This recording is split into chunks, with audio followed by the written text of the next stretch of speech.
नमस्कार। एक कहावत सुनी होगी आपने, घर को आग लग गई घर के चिराग से। कुछ ऐसा ही हो रहा है कांग्रेस पार्टी के साथ। कांग्रेस पार्टी में हमेशा कोई ना कोई विरोधी खड़े हो जाते हैं। तो जैसे ही चुनाव आया बिहार का, उसके अंदर कांग्रेस के बढ़ते हुए हीरो जिनको कह सकते हैं, शशि थरूर, उन्होंने एक बम छोड़ दिया परिवारवाद का, जो कई सालों से चल रहा है भारत की राजनीति में कि परिवारवाद है। उसके ऊपर कोई नई बात कहने लायक नहीं थी, परंतु शशि थरूर ने एक बहुत बड़ा आर्टिकल लिख दिया परिवारवाद के ऊपर। उसका कारण क्या था, किसी को पता नहीं। चुनाव से पहले आर्टिकल लिखना कांग्रेस को लगता है कि शशि थरूर किसी ना किसी तरह से कांग्रेस को डैमेज करने की कोशिश कर रहे हैं और नेहरू परिवार के ऊपर अटैक कर रहे हैं। चलो इसी विषय पर हम करते हैं आज की प्रभुवाणी कि शशि थरूर का उद्देश्य क्या था। कांग्रेस को हराना, कांग्रेस को बदनाम करना, या कांग्रेस को वार्निंग देना कि अगर आप नहीं सुधरेंगे तो बर्बाद हो जाएंगे। जैसे मैंने आपको कहा, आज एक बड़े मुद्दे पर बात करेंगे, भारतीय राजनीति में परिवारवाद। हम आंकड़ों की सच्चाई देखेंगे और खास तौर पर कांग्रेस सांसद शशि थरूर के हालिया हमले पर फोकस भी करेंगे। उनके आर्टिकल जो अंग्रेजी में लिखा है उसके बारे में घोर चर्चा करेंगे। थरूर ने यह मुद्दा अभी क्यों उठाया? क्या ये बिहार चुनाव को प्रभावित करने के लिए है, जहां तेजस्वी यादव जैसे परिवारवादी नेता मुख्यमंत्री बनने की दौड़ में हैं? चलिए उनके आर्टिकल के ऊपर एक विस्तार से बात करते हैं और परिवारवाद कितना घुसा हुआ है हमारे सिस्टम में उसके ऊपर चर्चा करते हैं। पहले आंकड़ों से शुरू करते हैं। 15 अगस्त 2024 को प्रधानमंत्री नरेंद्र मोदी जी ने कहा था कि वो 1 लाख ऐसे युवाओं को राजनीति में लाएंगे जो पहली पीढ़ी के होंगे, मतलब उनके परिवार में पहले कोई नेता ना रहा हो। मोदी जी परिवारवाद को खत्म करना चाहते थे। एक मिशन ये भी है कि हम जल्द से जल्द देश में राजनीतिक जीवन में जनप्रतिनिधि के रूप में 1 लाख ऐसे नौजवानों को आगे लाना चाहते हैं। शुरुआत में 1 लाख नौजवानों को आगे लाना चाहते हैं जिनके परिवार में किसी का भी कोई राजनीतिक बैकग्राउंड ना हो। परंतु कर पाए कि नहीं पाए ये तो समय बताएगा। परंतु बीजेपी में जो हो रहा है उसे लगता नहीं कि वो सफल हुए हैं।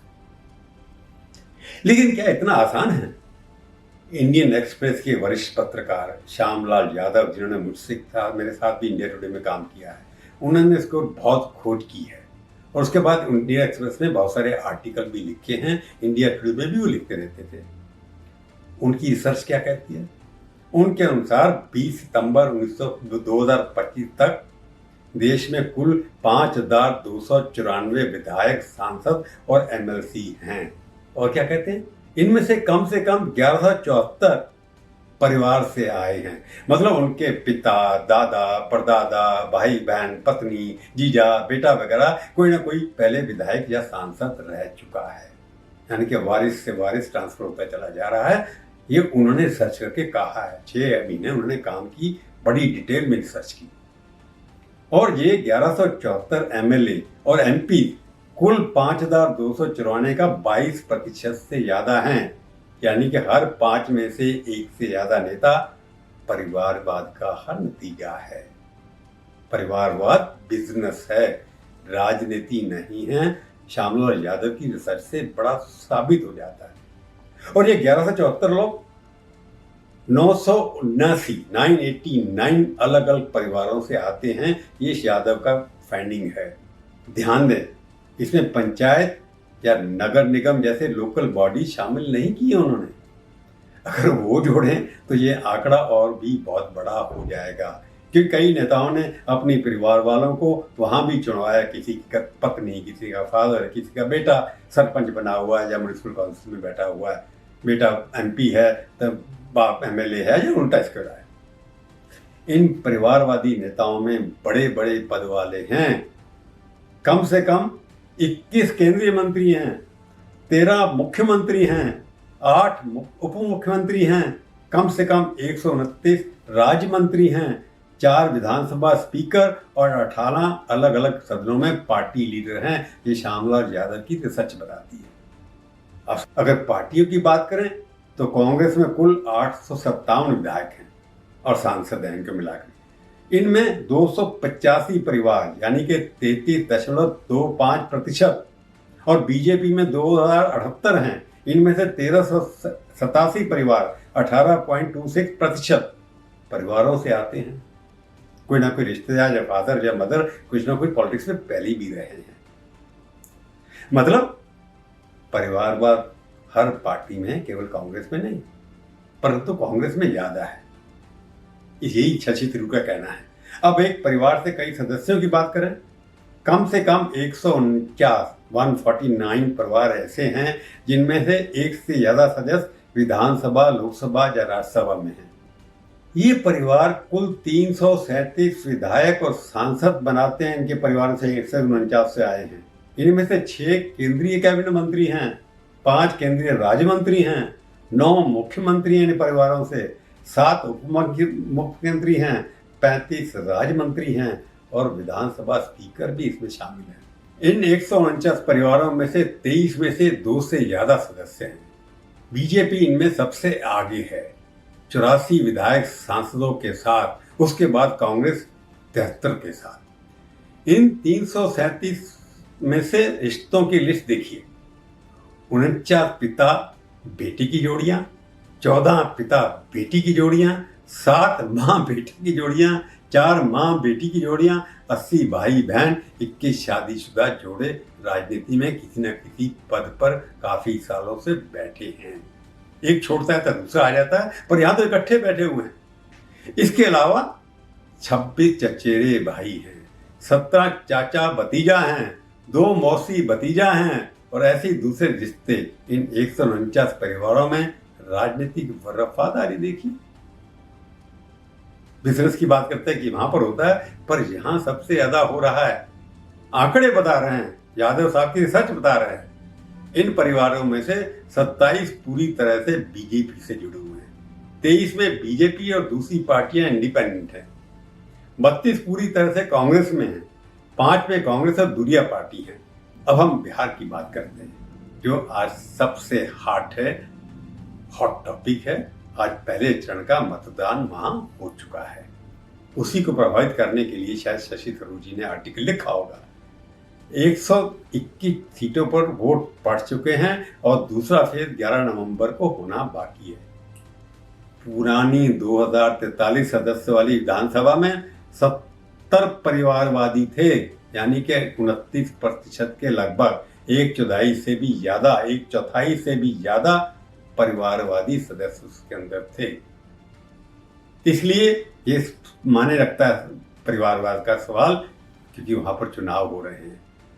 लालू प्रसाद यादव की फैमिली वाली पार्टी आरजेडी सबसे आगे, 71 में से 30 परिवारवादी, यानी कि 42.25%। सत्ताधार जेडीयू में 44 में से 16, 36.36%। बीजेपी में 80 में से 17, 21.25% और कांग्रेस में 17 में से 4। यानी हर पार्टी में परिवारवाद का बोलबाला है। बिहार में परिवारवाद कितना गहरा है ये साफ है। अब आते हैं शशि थरूर के आर्टिकल और उन्होंने ये मुद्दा अभी ही क्यों उठाया। पहले भी कैसे परिवारवाद को नई बातचीत तो है नहीं, उसी परिवार से जहां जिसके खिलाफ बोल रहे हैं वहां से इलेक्शन लड़ा। शशि थरूर कांग्रेस के 3 बार के सांसद हैं, बेहद बुद्धिमान पढ़े लिखे हैं, वो भूतपूर्व अंतर्राष्ट्रीय डिप्लोमेट भी हैं, सदस्य राष्ट्र में बड़े पदों पर काम भी कर चुके हैं। उनकी रेपुटेशन बहुत अच्छी है, युवाओं में बड़े पॉपुलर हैं। उनकी किताबें और उनकी स्पीच ऊपरी मिडिल क्लास में बहुत पॉपुलर है।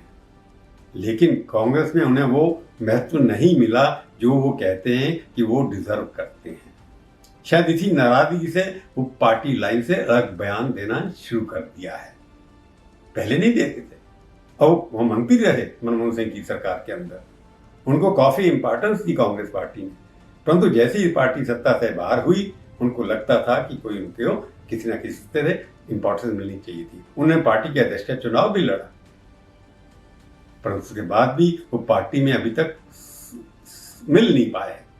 और अब वो तो प्रधानमंत्री मोदी की तरफ झुकते नजर आ रहे हैं, ऐसा कांग्रेसियों का कहना है। इस प्रधानमंत्री ने उन पर गंभीर आरोप लगाए थे उनकी पत्नी सुंदरा पुष्कर की मौत के मामले में भी, लेकिन अब थरूर के बयान मोदी के नैरेटिव को सपोर्ट कर रहे हैं। कांग्रेस का ये आरोप उनके ऊपर है। थरूर ने 3 नवंबर 2025 को एक आर्टिकल लिखा। टाइटल था उस article, politics in India remains a family business. जब उनको अब पता लगा फैमिली बिजनेस है, पहले भी यही काम होता था, उसके बारे में उनको रिसर्च पहले नहीं की।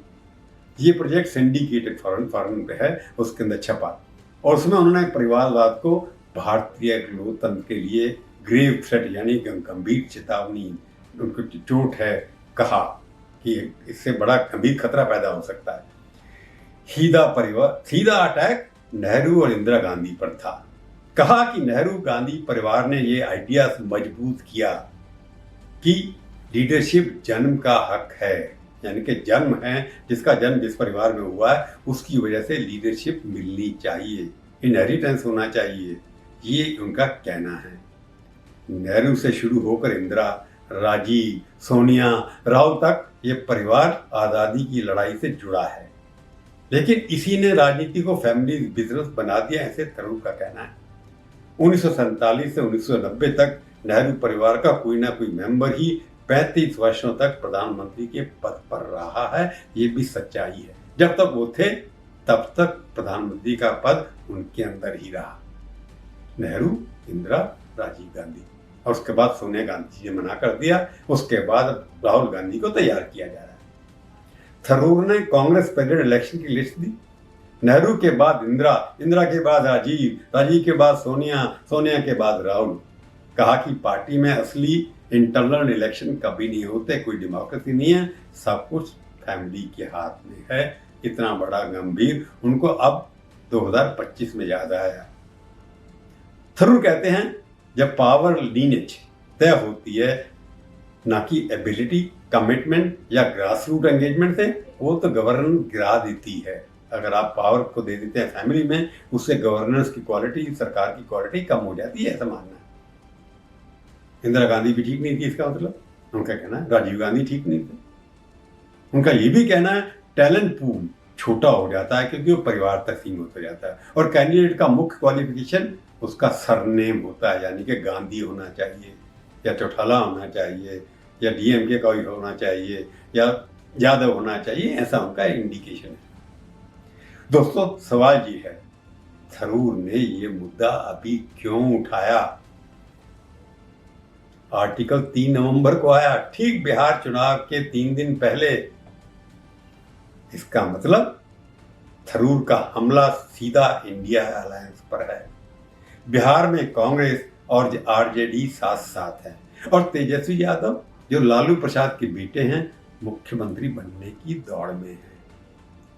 और आरजेडी क्लासिक फैमिली पार्टी है।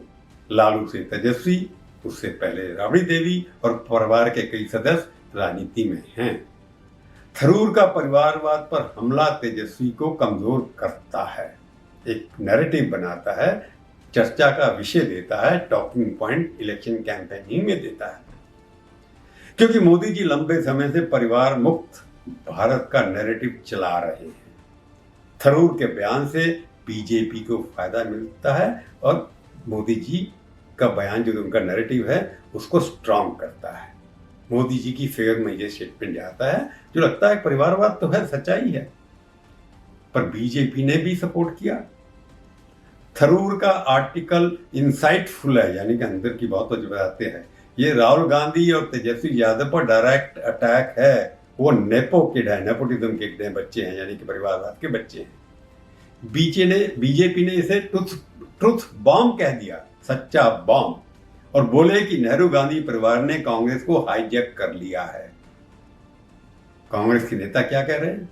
वो कन्विंस्ड हैं कि थरूर ये सब राहुल गांधी और तेजस्वी को टारगेट करने के लिए कर रहे हैं, क्योंकि बीजेपी ने एकदम लपट के सपोर्ट कर दिया। और कांग्रेस के हाथ में हैंडल दे दिया कि थरूर जो हैं बीजेपी के हाथों में खेल रहे हैं, बीजेपी के फायदे के लिए काम कर रहे हैं। लेकिन पार्टी लीडरशिप बीजेपी की है, कांग्रेस की जो है वो चुप है, उन्होंने उसके ऊपर कोई रिएक्शन नहीं दिया। जयराम रमेश और पवन खेड़ा ने कमेंट करने से मना कर दिया है। एक सीनियर कांग्रेस नेता ने कहा कि थरूर वो रेगुलरली अटेंशन लेने के लिए ऐसा करते हैं, पार्टी क्यों नोटिस ले, जो उनको बोलना है बोलने दे, लोग भूल जाएंगे। जो कांग्रेस छोड़ के गया तो काफी उसमें से सफल नहीं हुए, तो फेल हो गए। ये साफ है, थरूर अब रेबल की तरह दिख रहे हैं।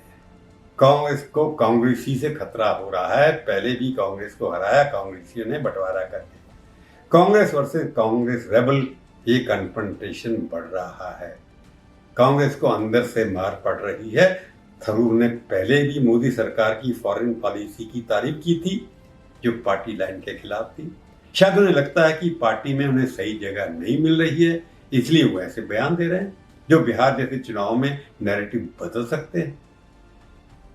मोटिव तो बड़ा स्पष्ट है कि कांग्रेस अपने अच्छे नेताओं को अपने साथ रखने में सफल नहीं होती, क्योंकि राहुल गांधी के आगे जो भी उससे सुपीरियर दिखाई देता है उसको उचित स्थान नहीं मिलता। इंटेलेक्चुअली ऑथरवाइज शशि थरूर बहुत आगे हैं, उतने एग्रेसिव नहीं है कि राहुल गांधी हैं। लेकिन सच्चाई तो ये है कि सभी पार्टियां परिवार पर फल फूल रही हैं। कांग्रेस हो, बीजेपी हो, आरजेडी, जेडीयू, शिवसेना में ठाकरे परिवार, एसपी में यादव, डीएमके में स्टालिन, अकाली दल में देखते हैं आप सारा का सारा परिवार बैठा है। थरूर खुद ही कहते हैं परिवारवाद कांग्रेस तक सीमित नहीं है, हर पार्टी में है। मोदी जी का वादा तो अच्छा है, लेकिन क्या सभी पार्टियां इसे अपनाएंगी? वो जैसे कहते हैं चैरिटी बिगिंस एट होम, ये काम तो घर से शुरू होना चाहिए। सबसे पहले बीजेपी जो इसको उठाती है उसके अपने पार्टी के अंदर परिवारवाद को खत्म करने की बात भी होनी चाहिए। और जब थरूर कहते हैं इंडिया को डायनेस्टी से मेरिटोक्रेसी, यानी डायनेस्टी जो परिवार से हटा करके अब मेरिट पे लोगों की तरफ जाना चाहिए, हर टर्म की लिमिट होनी चाहिए, पार्टी में रियल इलेक्शन होना चाहिए और वोटर्स को मेरिट पर चुनने का एजुकेशन करना चाहिए, ये सब भाषण दे दिया उन्होंने। परंतु अब तक क्यों चुप थे? इतने साल से, आप 20 साल से राजनीति के अंदर हैं, परंतु अभी तक कोई बात नहीं आई। वो दोस्तों, बिहार चुनाव में वोटिंग अभी बाकी है और थरूर का ये हमला नैरेटिव को प्रभावित कर सकता है। तेजी इस पर परिवारवाद का टैग मजबूत हो सकता है और इंडिया अलायंस कमजोर पड़ सकता है, ऐसा उनका मानना है बीजेपी वालों का। क्या थरूर मोदी की तरफ जा रहे हैं? उनकी पिछली तारीफें देखें, सर्जिकल स्ट्राइक, फॉरेन पॉलिसी, तो लगता है उनकी दूरी धीरे धीरे कम हो रही है। उनकी विचारधारा में जो पहले भेद था वो थोड़ा कम होता चला जाता है। और मोदी जी ने आरोप ही कहा, लेकिन अब शायद चीजें बदल रही हैं। वो पॉलिटिक्स में होता है, no permanent friend, no permanent enemy, कोई परमानेंट दोस्त नहीं होता, कोई परमानेंट दुश्मन नहीं होता। ये दिखाता है कि परिवारवाद कितना गहरा है। अगर थरूर जैसे नेता आवाज उठा रहे हैं तो बदलाव की गुंजाइश तो दिखाई देती है, परंतु अभी तक कुछ नहीं हुआ। 50 सालों में परिवारवाद मजबूत हुआ है, कमजोर नहीं हुआ। अब आप ये अपेक्षा करें कि क्या कांग्रेस सुनेगी या थरूर को साइडलाइन कर देगी? थरूर तो साइडलाइन हो चुके हैं। इस बारे में आप क्या सोचते हैं? आज की प्रभुवाणी में केवल इतना ही। मैं ये पूछना चाहता हूं, परिवारवाद बिहार चुनाव को प्रभावित करेगा? फिर किसी और विषय में बात करेंगे, तब तक के लिए धन्यवाद। जाने से पहले फिर कहता हूं आपको, मेरे YouTube चैनल को देखिए, सब्सक्राइब करिए, शेयर करिए, कमेंट डालिए, टिप्पणी करिए, अच्छी, बुरी, मीठी, कड़वी, मैं बुरा नहीं मानूंगा और आपको जवाब देने की कोशिश करूंगा। तब तक के लिए धन्यवाद, नमस्कार, जय हिंद।